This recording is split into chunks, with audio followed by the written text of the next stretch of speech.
ગુજરાતમાં એક સમયે વાઘની મોટી સંખ્યામાં હાજરી હતી, પરંતુ સમયાંતરે આપણે લગભગ ગુજરાતમાંથી વાઘ છે એની હાજરી સમાપ્ત થઈ ગઈ હતી.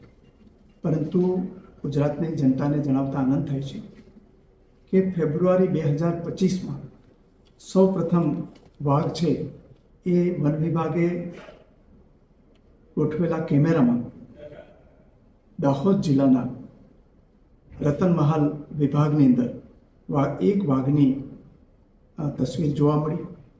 અને એ પછી સતત વન વિભાગે આ વાઘ ઉપર નજર રાખી હતી અને એમના મૂવમેન્ટ ઉપર પણ નજર રાખવામાં આવી હતી. અને વારંવાર આ વાઘ છે એ સીસીટીવી ગોઠવેલા કેમેરાની અંદર ટ્રેપ થયો હતો. આ વાઘ તંદુરસ્ત છે અને હવે વન વિભાગને ખાતરી થઈ છે કે આ વાઘ ત્યાં સ્થિર થયો છે. અને આ રીતે આપણે ત્યાં જે 4 બિગ કેટ માનવામાં આવે છે, દીપડા, સિંહ અને વાઘ, આ 4માંથી 3 જે કુદરતી રીતે જ બિગ કેટની હાજરી ગુજરાતમાં જોવા મળી છે.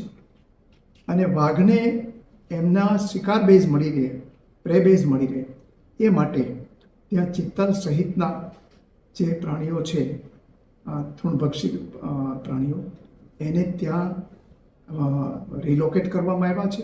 અને એ ઉપરાંત બીજો પણ પ્રે બેઝ ત્યાં રતનમહાલ જંગલની અંદર પૂરતા પ્રમાણમાં મળી રહેવાનો છે.